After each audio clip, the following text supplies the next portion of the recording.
आज़ादी मिलना जितना मुश्किल था उतना ही मुश्किल था आज़ादी मिलने के बाद उसे बनाए रखना।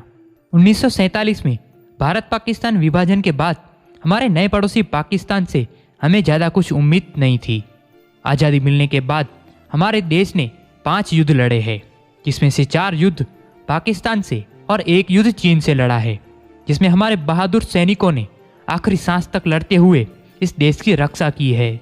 और इन्हीं के कारण आज आप और हम अपने घरों में सुरक्षित है। इन वीर सैनिकों में से कुछ सैनिकों ने असाधारण वीरता का परिचय देते हुए भारतीय सेना के सर्वोच्च वीरता पुरस्कार यानी कि परमवीर चक्र को हासिल किया है। 1947 से लेकर अब तक भारत के 20 जाबाज सिपाहियों ने परमवीर चक्र जीता है। इन्हीं 20 जाबाज सिपाहियों के अदम्य साहस की कहानियां हम आपके लिए एक सीरीज के रूप में लेकर आ रहे हैं, जिसका नाम है परमवीर चक्र विजेता, जिसमें से हम ऑलरेडी 5 परमवीर चक्र विजेताओं पर वीडियो बना चुके हैं, जिनके नाम है second lieutenant Arun Khetarpal, company quarter master Abdul Hamid, captain Vikram Batra, flying officer Nirmaljit Singh Sekhon और लेफ्टिनेंट कर्नल अर्देशीर तारापुर, जिनकी लिंक ऊपर आपको आई बटन में मिल जाएगी। तो चलिए इस सीरीज के पहले वीडियो में बात करते हैं भारत के सबसे पहले परमवीर चक्र विजेता मेजर सोमनाथ शर्मा की। मेजर सोमनाथ शर्मा का जन्म 31 जनवरी 1923 को हिमाचल प्रदेश के कांगड़ा जिले के एक डोगरा ब्राह्मण परिवार में हुआ था।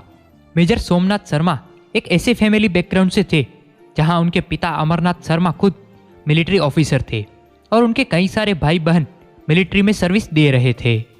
छोटे भाई विश्वनाथ शर्मा भारतीय सेना के 15वें चीफ ऑफ आर्मी स्टाफ थे और दूसरे भाई सुरेंद्रनाथ शर्मा लेफ्टिनेंट जनरल थे। इसके अलावा उनकी बहन मेजर कमला तिवारी मेडिकल डॉक्टर थी। उनके मामा कृष्णदत्त वासुदेव भी भारतीय सेना में थे। मेजर सोमनाथ शर्मा अपने मामा से बहुत प्रभावित थे, तो हम कह सकते हैं कि देशभक्ति की भावना उन्हें विरासत में मिली थी। मेजर सोमनाथ शर्मा ने अपनी स्कूली पढ़ाई उत्तराखंड के नैनीताल के एक बेहद फेमस कॉलेज शेरवुड कॉलेज से कंप्लीट की और उसके बाद देहरादून के prince of Wales royal military college में एडमिशन लिया। बाद में उन्होंने रॉयल मिलिट्री कॉलेज सेंडहर्स्ट में अध्ययन किया। अपने बचपन में सोमनाथ शर्मा भगवत गीता में कृष्ण और अर्जुन की शिक्षाओं से प्रभावित हुए थे, जो उनके दादा द्वारा उन्हें सिखाई गई थी, और वह हमेशा अपने जेब में श्रीमद् भगवत गीता रखते थे। रॉयल मिलिट्री कॉलेज से ग्रेजुएट होने के बाद मेजर सोमनाथ शर्मा को 22 फरवरी 1942 को ब्रिटिश इंडियन आर्मी की 19वीं हैदराबाद रेजिमेंट की 8वीं बटालियन में शामिल किया गया, जो कि बाद में भारतीय सेना के 4थी बटालियन कुमाऊं रेजिमेंट के नाम से जानी जाने लगी। दूसरा विश्व युद्ध शुरू हो चुका था। मेजर सोमनाथ शर्मा की बटालियन को विश्व युद्ध में जाने के ऑर्डर मिले थे। तब युद्ध में जाने से पहले उन्होंने अपने परिवार को एक खत लिखा, जिसमें उन्होंने लिखा था कि मैं अपने सामने आए कर्तव्य का पालन कर रहा हूँ। यहाँ मौत का डर जरूर है, लेकिन जब मैं गीता में भगवान कृष्ण के वचन को याद करता हूँ तो वो डर मिट जाता है। भगवान कृष्ण ने कहा था कि आत्मा अमर है, तो फिर क्या फर्क पड़ता है कि शरीर रहे या नष्ट हो जाए।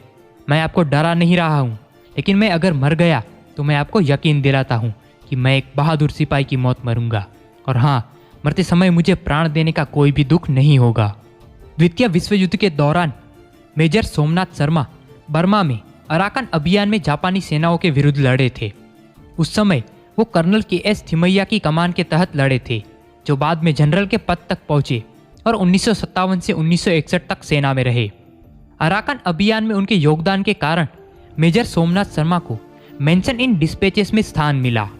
साल 1947 में भारत पाकिस्तान विभाजन हुआ और 22 अक्टूबर 1947 में भारत और पाकिस्तान के बीच कश्मीर को लेकर पहला युद्ध छिड़ा, जिसे फर्स्ट कश्मीर वॉर भी कहा जाता है। पाकिस्तानी आर्मी के हमले का जवाब देने के लिए इंडियन आर्मी ने अपने सैनिकों को कश्मीर में भेजना शुरू किया, जिसके तहत 31 अक्टूबर को कुमाऊं रेजिमेंट की 4थी बटालियन की delta company major Somnath Sharma की अगुवाई में श्रीनगर के लिए रवाना हुई। उस समय उनके बाएं हाथ पर प्लास्टर चढ़ा हुआ था, जो कि हॉकी फील्ड पर चोट के कारण लगा था, लेकिन उन्होंने अपनी कंपनी के साथ युद्ध में जाने का फैसला किया। 3 नवंबर को पेट्रोलिंग के लिए बड़गाम क्षेत्र में 3 कंपनियों को तैनात किया गया था। उनका उद्देश्य था उत्तर से श्रीनगर की ओर जाने वाले घुसपैठियों की जांच करना, लेकिन उस समय दुश्मन की कोई भी हरकत ना होने के कारण 3 में से 2 कंपनियों को दोपहर के 2 बजे तक वापस श्रीनगर भेज दिया गया। लेकिन मेजर सोमनाथ शर्मा की डेल्टा कंपनी को 3 बजे तक वहीं पर तैनात रहने का ऑर्डर मिला था। दोपहर 2:35 पर उनकी कंपनी पर एक लोकल रेसिडेंट हाउस से फायर आया, लेकिन मेजर सोमनाथ शर्मा के पास काउंटर फायरिंग करने के लिए ऑर्डर नहीं थे। ऐसा इसलिए था कि कोई आम नागरिक ना मारे जाए। लेकिन तभी अचानक से करीब 700 के आसपास घुसपैठिए गुलमर्ग की तरफ से बड़गाम की तरफ आगे बढ़े।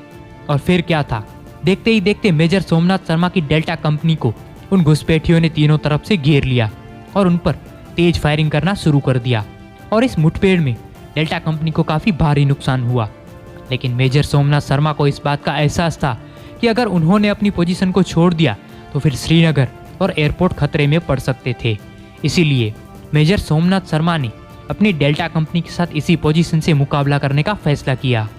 तब मेजर सोमनाथ शर्मा ने अपने सैनिकों से कहा कि दुश्मन हमसे सिर्फ 50 गज की दूरी पर है। हमारी संख्या दुश्मनों के मुकाबले काफ़ी कम है। हम भयानक हमले की झपेट में है, लेकिन हम 1 इंच भी पीछे नहीं हटेंगे और हम अपनी आखिरी सैनिक और आखिरी गोली तक लड़ेंगे। लेकिन इसके बावजूद भी मेजर सोमनाथ शर्मा और उनकी डेल्टा कंपनी उन घुसपैठियों का मुकाबला करती रही, जबकि उनकी तरफ से बहुत हेवी फायर आ रहा था। संख्या में बेहद कम होने के बावजूद भी मेजर सोमनाथ शर्मा ने अपनी डेल्टा कंपनी के साथ उन घुसपैठियों का बहादुरी से सामना किया और उन्हें उसी जगह पर रोक कर रखा। मेजर सोमनाथ शर्मा के बाएं हाथ में प्लास्टर होने के बावजूद भी वो अपने सैनिकों को खुद गोलियां भरकर दे रहे थे। इसी बीच दुश्मन का एक मोर्टार उनके पास गिरा और मोर्टार के उस धमाके में मेजर सोमनाथ शर्मा वीरगति को प्राप्त हो गए। उनका शरीर पूरी तरह क्षत-विक्षत हो गया था और उनके शव की पहचान उनकी जेब में रखी भगवत गीता से की गई थी। इस मुठभेड़ में मेजर सोमनाथ शर्मा अपने 20 जवानों के साथ वीरगति को प्राप्त हो गए। संख्या में बेहद कम होने के बावजूद भी मेजर सोमनाथ शर्मा की डेल्टा कंपनी ने करीब 200 घुसपैठियों को मार गिराया और उन्हें इस पोजीशन से आगे बढ़ने नहीं दिया। मेजर सोमनाथ शर्मा को युद्ध में अदम्य साहस और वीरता के लिए सिर्फ 24 साल की छोटी सी उम्र में मरणोपरांत सेना के सर्वोच्च वीरता पुरस्कार यानी कि परमवीर चक्र से सम्मानित किया गया। इत्तेफाक की बात यह है कि परमवीर चक्र को जिन्होंने डिजाइन किया था वो सावित्री खानोलकर मेजर सोमनाथ शर्मा के भाई की सास थी। और देखिए, परमवीर चक्र से सम्मानित होने वाले सबसे पहले व्यक्ति भी उन्हीं की फैमिली से थे। मेजर सोमनाथ शर्मा और उनकी डेल्टा कंपनी ने एक बात तो साबित कर दी कि पाकिस्तान चाहे कितनी भी कोशिश कर ले, वो हमारे वीर जवानों के होते हुए हमारे देश का एक बाल भी बाका नहीं कर सकता। मेजर सोमनाथ शर्मा जैसे जाबाज सिपाही हमारी रक्षा के लिए देश की सीमा पर तैनात है और ये हमारा कर्तव्य बनता है कि हम उन्हें याद करें और उनके बलिदान का मान रखें, क्योंकि उनका ये ऋण हम कभी नहीं चुका सकते। आज के इस एपिसोड में बस इतना ही। मिलेंगे दूसरे वीडियो में एक और परमवीर की शौर्य गाथा के साथ। जय हिंद।